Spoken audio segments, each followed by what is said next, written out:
এই মডিউলে আমি আলোচনা করব কিভাবে বিগ টেক কোম্পানিগুলোতে প্রবাবিলিটি তথা স্ট্যাটিস্টিক্সের ব্যবহার হয়।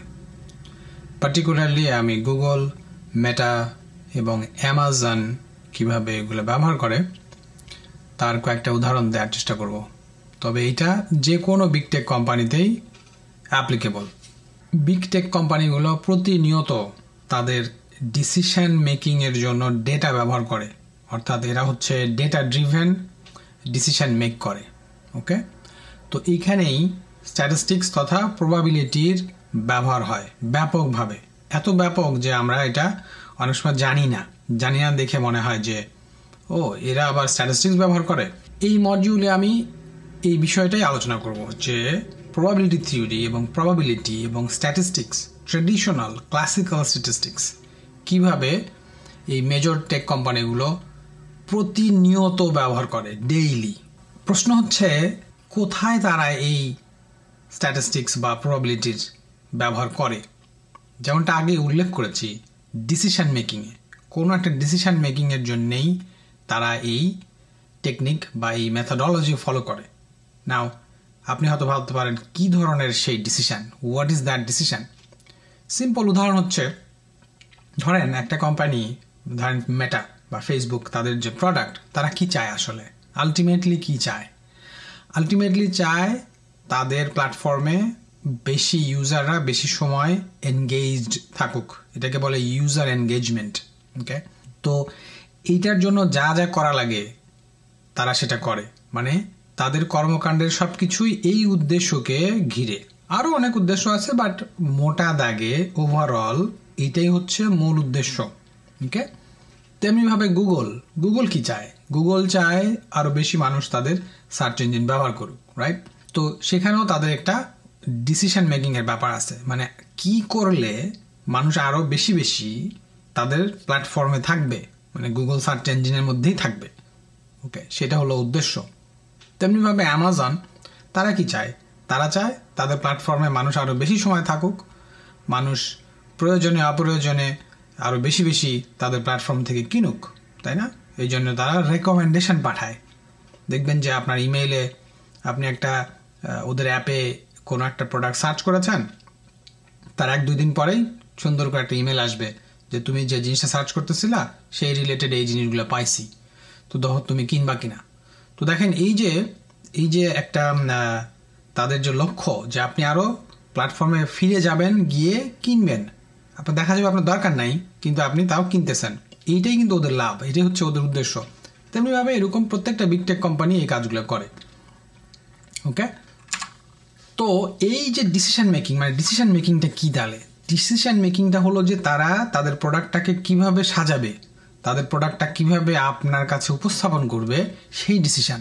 কারণ সেই ডিসিশনের সাথে জড়িত যে আপনি লাইক করবেন কিনা, আপনি আরও বেশি সময় ফেসবুক প্ল্যাটফর্মে থাকবেন কিনা, তারপরে আপনি বেশি সময় গুগলে সার্চ করতে থাকবেন কিনা, বা গুগলে সার্চের মধ্যেই আপনি সবসময় থাকবেন কিনা, সেই ডিসিশনটা মেক করার জন্য তারা কি করে? তাদের প্রোডাক্টটাকে ভ্যারি করে, চেঞ্জ করে, এদিক সেদিক করে, অ্যালগোরিদম চেঞ্জ করে, কালার চেঞ্জ করে, ফিচার অ্যাড করে, রিমুভ করে, এক্সপেরিমেন্ট করে, যাতে করে আপনি তাদের যে উদ্দেশ্য সেই উদ্দেশ্য ফুলফিল করার জন্য তারা আপনার বিহেভিয়ার, আপনি কোনটা পছন্দ করেন সেটা তারা খুঁজে বের করতে চায়।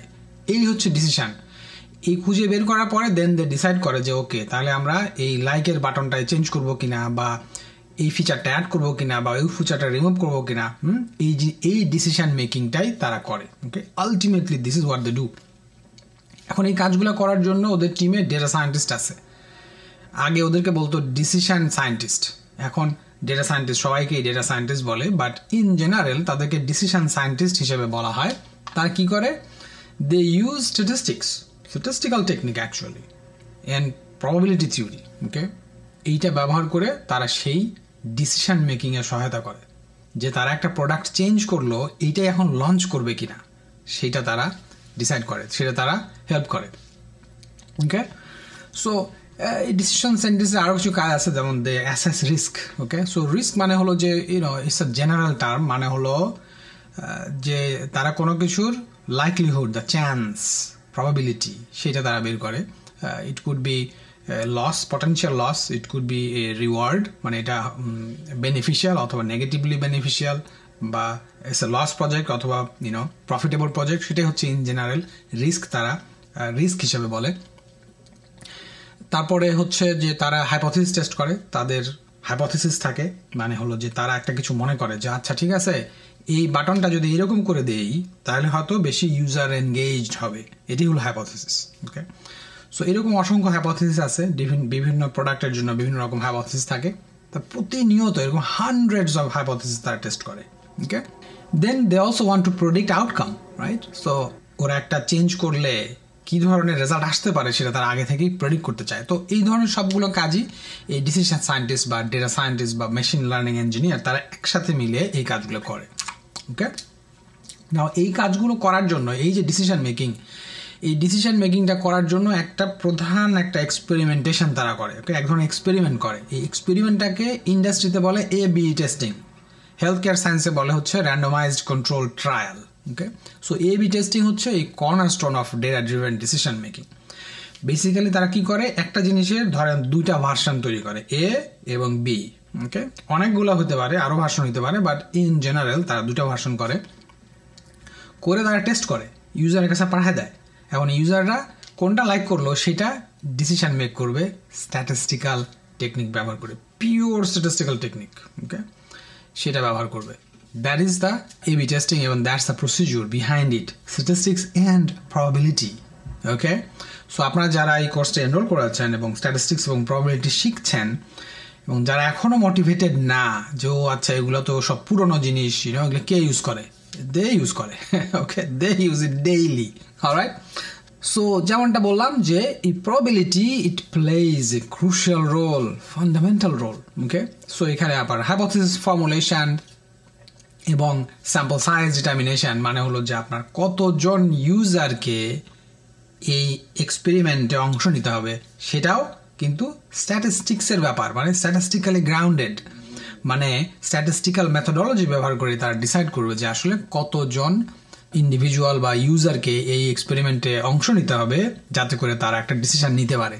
Of course statistical analysis, hypothesis test করতে হবে এবং সেটার জন্য আমাদের টি টেস্ট, কাই স্কোয়ার টেস্ট এবং রেলেভেন্ট আরও যে টেস্ট আছে সেই জিনিসগুলো করতে হবে, এবং করার পরে then finally they will make a decision using probability. So probabilistic decision, এই হাইপোথিসিস টেস্টিং এর ফাইনাল স্টেপটা হচ্ছে to make a probabilistic statement, a decision based on probability and the probability theory. Alright, যে তারা আসলে এই নিউ প্রোডাক্টটা launch করবে কিনা, বা এই চেঞ্জটা করবে কিনা, বা এই ধরনের রেকমেন্ডেশন অ্যালগোরিদমটা তারা লঞ্চ করবে কিনা, সেই ডিসিশনটা নেওয়া হচ্ছে এই স্ট্যাটিস্টিক্স ব্যবহার করে। আমি কয়েকটা কেস স্টাডিজ আপনাদের সাথে শেয়ার করি। প্রথমটা হচ্ছে ধরেন অপটিমাইজিং অ্যাড পারফরমেন্স ইন মেটা। ওকে, ফেসবুকে আমরা অ্যাড দেখি, রাইট? তো যারা ফেসবুকে অ্যাড কখনো বানিয়েছেন, যদি আপনি বানায় থাকেন, দেখবেন যে ফেসবুক আপনাকে অপশন দেয় তুমি A/B টেস্টিং করবা কিনা। Basically what it is that আপনি অ্যাডের উদ্দেশ্য কি, যাতে বেশি ইউজাররা ওটাতে ইন্টারাক্ট করে, রাইট? ক্লিক করা বা কনভার্সন হওয়া, মানে আপনি যে প্রোডাক্টটা সেল করতে চাচ্ছেন সেটা মানুষ আলটিমেটলি কিনলো কিনা। অনেক ধরনের মেট্রিক্স আছে, বাট ওভারঅল আপনি চিন্তা করতে পারেন, সিম্পলি চিন্তা করেন যে বেশি মানুষ ওটাতে ক্লিক করলো কিনা। ওকে, এটা একটা মেট্রিক হইতে পারে। তো আপনি চাবেন যে ইউজাররা যেন বেশি বেশি ওটাতে লাইক করে, রাইট? এখন ওই অ্যাডের আপনি করবেন কি, দুইটা ভার্সন বের করবে। হ্যাঁ, একটা হচ্ছে একটু ডিফারেন্ট কালার, একটু ডিফারেন্ট ভাবে লেখা হয়েছে, আর একটা আরেক ধরনের কালার, ডিফারেন্ট ভাবে লেখা হয়েছে। এই যে A আর B ভার্সন, এই দুটো তখন দেয়া হবে, টেস্ট করা হবে, ডিফারেন্ট ইউজার গ্রুপের কাছে এই দুটো যাবে, এবং তখন দেখবে তারা ইউজাররা কিভাবে এই দুটা ভার্সনকে রিয়াক্ট করতেছে, তার উপর ভিত্তি করে তারা ডিসিশন নেবে যে কোনটা ফাইনালি লঞ্চ করবে। বুঝা গেল? Very simple idea, right? Make sense? এইটাই করে তারা। ওকে, এইরকম অসংখ্য এক্সপেরিমেন্টেশন। এটা তো শুধু অ্যাডের কথা বললাম, শুধু বাটনের কালার চেঞ্জ করা থেকে শুরু করে বাটনের প্লেসমেন্ট, টেক্সট কিভাবে হবে, লেআউট কিরকম হবে। হ্যাঁ, আমরা যারা ধরেন ফেসবুক ইউজ করেন তারা হয়তো জানেন যে প্রায় দেখবেন যে আমরা বলি না যে ও আচ্ছা এই ফাংশনালিটিটা তো আগে ছিল না, বা আগে একটা ফাংশনালিটি ছিল এখন নাই কেন, তাই না? ওরা কিন্তু প্রতিনিয়ত এক্সপেরিমেন্টেশন করে। যখনই কোনো নতুন কিছু আপনি দেখবেন তখনই বুঝবেন যে এরা একটা এক্সপেরিমেন্ট করতেছে, A/B টেস্টিং করতেছে। ওকে, এবং আপনি হচ্ছেন সেই A/B টেস্টের মধ্যে ঢুকে পড়ছেন, কিন্তু আপনি জানেন না কিন্তু। ওকে, এইভাবেই A/B টেস্ট করা হয়। তারপরে হচ্ছে গুগলের সার্চ রেজাল্টের যে search improving the search result relevant. So ধরেন আপনি একটা কিওয়ার্ড সার্চ করলেন, গুগলের উদ্দেশ্য কি, যে সবচেয়ে রেলিভেন্ট যে লিঙ্কগুলো, রেজাল্টগুলো যাতে তারা আপনার কাছে উপস্থাপন করতে পারে, রাইট? সেটাই কিন্তু এখানে হচ্ছে গুগলের পারদর্শিতা। গুগল কেন আগে আছে? বিকজ তার সার্চ রেলিভেন্সটা খুবই ইমপ্রুভড, মানে আপনি যা চাইতেছেন মানে রেলিভেন্ট জিনিসগুলো সে আনতে পারে, right? That's how they have become the leader in the industry. তো গুগল এরকম ধরেন যে তারা দুই ধরনের র্যাঙ্কিং অ্যালগোরিদম তারা এক্সপেরিমেন্ট করতে চায়। তো এরকম তারা ওরকম এবি টেস্ট করে ইউজারের কাছে পাঠাবে এবং দেখবে যে ইউজারের এনগেজমেন্টটা কীরকম, হ্যাঁ, স্পেসিফিক মেট্রিক যেটা যার উপর ভিত্তি করে এই ডিসিশন নেবে সেটার মধ্যে পার্থক্যটা দেখবে এবং এটা স্ট্যাটিস্টিক্যালি ইভালুয়েট করে ফাইনালি একটা প্রবাবিলিটির বেসিসে তারা একটা ডিসিশন নেবে যে কোনটা ইউজাররা সিগনিফিক্যান্টলি বেশি এনগেজ করতেছে, ওকে, বা এনগেজ হচ্ছে, সেভাবে তারা তখন ডিসিশন নেবে, okay, let's do this algorithm now, okay. So that's one example. Another example is Amazon, right? অ্যামাজনে কী করে, মানুষ জিনিসপত্র কেনে, যেমনটা আগে বলছে, রাইট? তো অ্যামাজনের কাজই হচ্ছে কীভাবে আপনাকে রেলিভেন্ট রেকমেন্ডেশনগুলো পাঠাতে পারে। That's how they sell more, right? আপনার কাছে পৌঁছাবে, পাঠাবে যে এই তুমি তো এই জিনিসটা চাইছো, this is what you found, maybe you like it. তখন মানুষ কী করবে, ও আচ্ছা হ্যাঁ এটা তো ভালোই লাগতেছে, দেখি লেটস ক্লিক ইট। তখন সে ক্লিক করবে, ক্লিক করে ওখানে যে দেখে যে আরও ভালো, তো তখন সে কিনে ফেললো। তো এটি হচ্ছে অ্যামাজনের উদ্দেশ্য, রাইট? তো তারা এই জন্য এবি টেস্ট করে। অসংখ্য জায়গায় এবি টেস্ট হতে পারে। একটা হতে পারে যে আপনাকে যে ইমেলটা করছে, হ্যাঁ, সেই ইমেলের লেআউট, বাটন প্লেসমেন্ট, টেক্সট, হ্যাঁ, এইগুলো নিয়ে একটা এবি টেস্ট হতে পারে যে কোন ইমেলটা সবচেয়ে বেশি এনগেজ করতে পারছে, ওকে। তারপরে ধরেন আপনি ক্লিক করলেন একটা প্রোডাক্টে, ওই প্রোডাক্টের যে ল্যান্ডিং পেজ, মানে যেখানে আপনি গেলেন ওই প্রোডাক্টের ডেসক্রিপশন দিবেন, ওইটার যে লেআউট, ওইটার যে টেক্সট, ইমেজ, সব কিছুতেই এবি টেস্ট হতে পারে। করে তারা ফাইনালি অপটিমাইজ করে বাইর করে যে কোনটা সবচেয়ে বেশি কনভার্ট করে, মানে কোনখানে কোন ভার্সনটা মানুষ সবচেয়ে বেশি কিনছে, ফলে ওদের সেলস বেড়েছে, রাইট? সেটা তারা চায়। তো এইভাবে তারা টেস্ট করে এক্সপেরিমেন্ট, একে বলে এক্সপেরিমেন্টেশন। ডিসিশন সায়েন্টিস্ট বা ডেটা সায়েন্টিস্টরা এই এক্সপেরিমেন্টেশনটা করে এবং করে তারা ফাইনালি একটা ডিসিশন নিয়ে যে ওকে let's do this one launch করে তখন, ওকে, তখন ওটাই তখন সবার জন্য অ্যাপ্লাই করে দেয়। এবি টেস্টের বাইরেও আপনার অফকোর্স প্রবাবিলিটি থিওরির অনেক অ্যাপ্লিকেশনস আছে, আপনারা অলরেডি জানেন, আমি আলোচনা করেছি। মেশিন লার্নিং, সেখানে আপনার প্রবাবিলিটি থিওরি ব্যবহার করা হয়, প্রবাবিলিটি থিওরিটা কাজে লাগে। রিস্ক অ্যানালিসিস, যেমনটা আগে উল্লেখ করেছি, ফ্রড ডিটেকশন এবং কাস্টমার চার্ন প্রেডিকশন, সব জায়গায় মেশিন লার্নিংয়ের behind the scene actually statistics and probability at play. So তাদের বিহাইন্ড দ্য সিনে এই জিনিসগুলো হয়। ফলে আপনার এই স্ট্যাটিস্টিক্স প্রবাবিলিটির নলেজ থাকলে তখন আপনি এই অ্যালগোরিদমগুলো আপনি you will know more about this, like এরা কীভাবে কাজ করতেছে, কীভাবে আমরা ডিসিশনেতে আসলাম। আপনার নিজের কনফিডেন্স বাড়বে এবং আপনি যখন এই রেজাল্টগুলো প্রেজেন্ট করবেন স্টেক হোল্ডারের কাছে, তখন আপনি আরও কনফিডেন্ট থাকবেন, ওকে। সো উইথ দ্যাট এই মডিউলটা আমি শেষ করছি। পরবর্তী মডিউলে আপনি জয়েন করবেন সেই প্রত্যাশা নিয়ে শেষ করছি এখানে। ভালো থাকবেন।